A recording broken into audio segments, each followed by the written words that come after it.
دوستو زیڈے خان لکھتے ہیں کہ انہیں شیخ مجیب کی گرفتاری کا حکم میجر جنرل راؤ فرمان کی جانب سے ملا تھا، تاہم جنرل نے انہیں بتایا کہ یہ کام صرف 2 افراد کریں گے جو ایک کار لے کر جائیں گے۔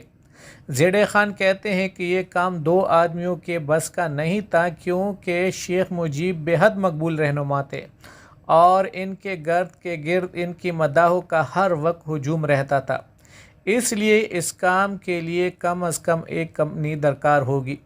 لیکن جنرل فرمان 2 سے زیادہ لوگوں کی نفری لے جانے کی اجازت دینے پر آمادہ نہیں تھے۔ آخر بڑی مشکل سے دوسری جرنیلوں کی مداخلت سے زیڈے خان کو 3 ٹرک یعنی 62 فوجیوں کی نفری اور اسلحہ ملا، تاہم جرنیلوں نے انہیں خبردار کیا کہ شیخ مجیب کو ہر حال میں زندہ گرفتار کرنا ہے اور اگر مجیب مارے گئے تو زیڈے خان کو ذمہ دار ٹھہرایا جائے گا۔ حامیوں کی جمی غفیر کے علاوہ ایک اور معاملہ یہ درپیش تھا کہ شہر کے گنجان علاقے دن منڈی میں شیخ مجیب کے مکان کے قریب ہی جاپانی سفارت خانہ تھا۔ اگر مجیب کو پتہ چل جاتا کہ فوجی انہیں گرفتار کرنے آ رہے ہیں تو وہ سفارت خانے میں پناہ بھی لے سکتے تھے، جس سے معاملہ مزید پیچیدہ ہو جاتا۔ پھر یہ بھی تھا کہ عوامی لیگ کے کارکنوں نے جگہ جگہ رکاوٹیں کھڑی کر کے سڑکیں بند کر رکھی تھی۔ زیڈے خان لکھتے ہیں کہ ہم نے راکٹ لانچر فائر کر کے یہ رکاوٹیں توڑ ڈالی اور اس کے علاوہ مشین گنوں کے فائر نے لوگوں کو تتر بتر ہونے پر مجبور کر دیا اور فوجی قافلہ شیخ مجیب کے گھر پہنچا۔ پورا مکان تاریکی میں ڈوبا ہوا تھا۔ میجر بلال اور ان کے ساتھیوں نے شیخ مجیب کے ہمسایہ مکان کی دیوار پلانگی اور وہاں سے مجیب کے گھر میں کود گئے۔ وہاں کچھ لوگ موجود تھے جن سے گولیوں کا تبادلہ ہوا۔ دوسری فوجیوں نے سامنے سے دعویٰ بول کر گھر میں داخل ہو گئے۔ گھر میں موجود ایک آدمی بھی مارا گیا۔ شیخ مجیب کے چوکیدار نے مزاحمت کی تو اسے بھی گولی مار دی گئی۔ میجر بلال نے دوسری منزل پر سے کسی ایک برآمدے سے کسی نے میجر بلال کے آدمی پر فائر کیا اور اس کے جواب میں ایک سپاہی نے گرنیڈ پھینک دیا اور اپنی سب مشین گن کا منہ کھول دیا۔ یہ ماجرا سن کر کمرے کے پیچھے سے شیخ مجیب کی آواز آئی کہ اگر انہیں ضمانت دی جائے کہ انہیں قتل نہیں کیا جائے گا تو وہ باہر آنے کے لیے تیار ہے۔ ضمانت دی جانے پر شیخ مجیب باہر نکل آئے۔ حوالدار میجر وزیر نے ان کے گال پر زوردار تھپڑ رسید کیا۔ زیڈے خان لکھتے ہیں کہ میں بھاگ کر مکان کی دوسری منزل پر پہنچا تو دیکھا وہاں شیخ مجیب بدحواسی کے عالم میں ایک کمرے کے دروازے کے آگے کھڑے تھے۔ میں نے شیخ مجیب سے کہا کہ میرے ساتھ آئیے۔ انہوں نے پوچھا کیا میں اپنی اہل خانہ کو خدا حافظ کہہ سکتا ہوں؟ میں نے کہا ٹھیک ہے۔ وہ کمرے کے اندر گئے ہیں جہاں ان کے اہل خانہ نے اپنے آپ کو بند کر رکھا تھا اور جلد ہی وہ واپس آ گئے۔ میں نے ایسٹرن کمانڈ کو پیغام بھیج دیا کہ ہم نے شیخ مجیب کو گرفتار کر لیا ہے۔ زیڈے خان لکھتے ہیں کہ مجھے صرف شیخ مجیب کو پکڑنے کی ہدایت ملی تھی اور یہ نہیں بتایا گیا تھا کہ پکڑنے کے بعد ان کے ساتھ کیا کیا جائے اور انہیں کہاں لے جایا جائے۔ بہرحال خود ذہن پر زور ڈال کر بنگالی رہنما کو ڈھاکہ میں واقع قومی اسمبلی کی عمارت لے گئے اور انہیں اس کے ایک کمرے میں بند کر دیا۔ اس واقعے سے لگ بھگ 3 ماہ قبل دسمبر 1970 میں یحییٰ خان کے مارشل لاء کے زیر انتظام ہونے والے شفاف انتخابات کے نتیجے میں شیخ مجیب کے عوامی لیگ نے قومی اسمبلی کے کل 300 میں سے 160 نشستیں جیتی تھی، جبکہ دوسری نمبر پر آنے والی ذوالفقار علی بھٹو کی پاکستان پیپل پارٹی کے حصے میں 81 نشستیں آئی تھیں۔ عجیب ستم ظریفی ہے کہ شیخ مجیب کو گرفتاری کے بعد جس عمارت میں رکھا گیا، اسی عمارت میں قومی اسمبلی کا اجلاس طے پایا تھا جس میں ملک کی اگلی حکومت کا انتخاب ہونا تھا، مگر یحییٰ کی جانب سے اپنی صدارت کو دوام بخشنے کی لالچ اور بھٹو صاحب کی جانب سے اس اجلاس میں شرکت کرنے والوں کو ٹانگیں توڑ دیں گے کی دھمکی کے بعد یہ سارا معاملہ ہی کٹائی میں پڑ گیا، جس کے بعد نوبت آج کی رات تک پہنچ گئی تھی۔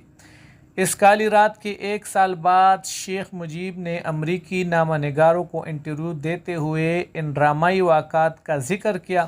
انہوں نے کہا کہ فوج کا ارادہ نہیں انہیں قتل کرنے کا تھا۔ جب میں اپنے گھر سے باہر آیا تو انہوں نے میری گاڑی پر گرنیڈ پھینکنا تھا اور کہنا تھا کہ یہ بنگالی انتہا پسندوں کا کام ہے۔ اس کے بعد یہ انہیں بنگالیوں کے خلاف فوجی کارروائی کا بہانہ مل جاتا۔ اس لیے میں نے فیصلہ کیا کہ میں اپنے گھر میں ہی رہوں گا، بھلے وہ مجھے میری گھر کے اندر مار ڈالے۔ اس طرح سب لوگوں کو پتہ چل جائے گا کہ انہوں نے مجھے قتل کیا ہے اور میرا خون میرے لوگوں کو پاک صاف کر دے گا۔ شیخ مجیب نے اپنے بڑے بیٹے کمال اور 2 بیٹیوں شیخ حسینہ اور شیخ ریحانہ کو کہیں اور بھیج دیا تھا۔ یہی شیخ حسینہ بعد میں بنگلہ دیش کے وزیر اعظم بنی، جو آج کل بنگلہ دیش کی صدر بھی ہے۔ 25 مارچ کی رات کمرے میں صرف ان کی اہلیہ فضیلہ اور چھوٹا بیٹا رسول تھے۔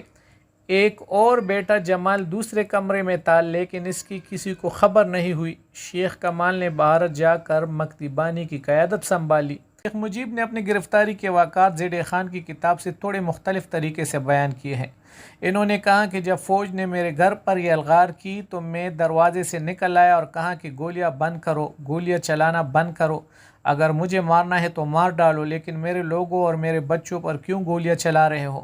شیخ مجیب کہتے ہیں کہ میں نے ان سے اپنے بچوں سے ملنے کی اجازت مانگی، جو مل گئی۔ میں نے اپنے ہر اہل خانہ کو چوما اور کہا وہ مجھے قتل کر سکتے ہیں، میں شاید کبھی دوبارہ تمہیں نہ دیکھ سکوں، لیکن میرے لوگ ایک دن آزاد ہوں گے اور میری روح یہ دیکھ کر خوش ہوگی۔ شیخ مجیب نے ایک اور دلچسپ واقعہ بیان کیا ہے۔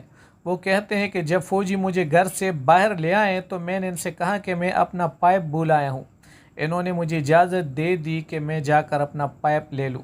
مجیب کہتے ہیں کہ اس کے بعد فوجی مجھے قومی اسمبلی کی عمارت لے گئے اور مجھے بیٹھنے کے لیے کرسی اور پینے کے لیے چائے دی گئی۔ اس کے 6 دن بعد یعنی 1 کو شیخ مجیب کو C-130 میں سوار کر کے راولپنڈی لے جایا گیا۔ اگلے 9 ماہ وہ پنجاب کی ایک جیل سے دوسرے جیل منتقل ہوتے رہے۔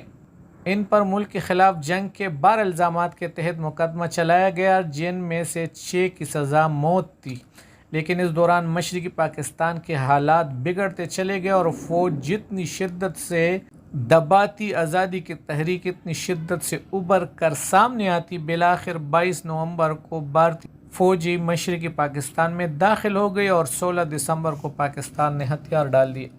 نتیجتاً 8 جنوری 1972 کو شیخ مجیب کو رہا کرنا پڑا۔ اس وقت مجیب کو پتہ ہی نہیں تھا کہ بنگلہ دیش میں کیا حالات گزر چکے ہیں، کیونکہ ان کو اخباروں تک رسائی نہیں تھی۔ انہیں پاکستان سے نکال کر برطانیہ بھیجا گیا، جہاں سے وہ پہلے برطانوی فضائیہ کے طیارے پر سوار ہو کر بھارت پہنچے، جہاں ان کا اندرا گاندھی نے اپنی پوری بھارتی کابینہ سمیت ان کا استقبال کیا اور اس کے بعد وہ فاتحانہ انداز میں مشرقی پاکستان میں داخل ہوئے، جو اب بنگلہ دیش بن چکا تھا۔ یہاں ان کا وہ عوامی استقبال ہوا جو شاید ہی کسی رہنما کا ہوا ہو۔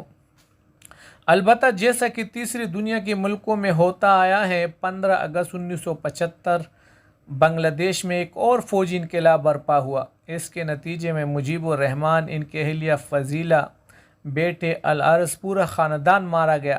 صرف شیخ حسینہ اور شیخ ریحانہ بچی، جو اس وقت ملک سے باہر گئی ہوئی تھی۔ تاہم اب کی بار اس انقلاب کی ذمہ داری پاکستانی فوج پر نہیں بلکہ خود بنگلہ دیشی فوج پر تھی۔ دوستو، ملیں گے ایک اور اچھی سی معلوماتی ویڈیو کے ساتھ۔ اللہ حافظ۔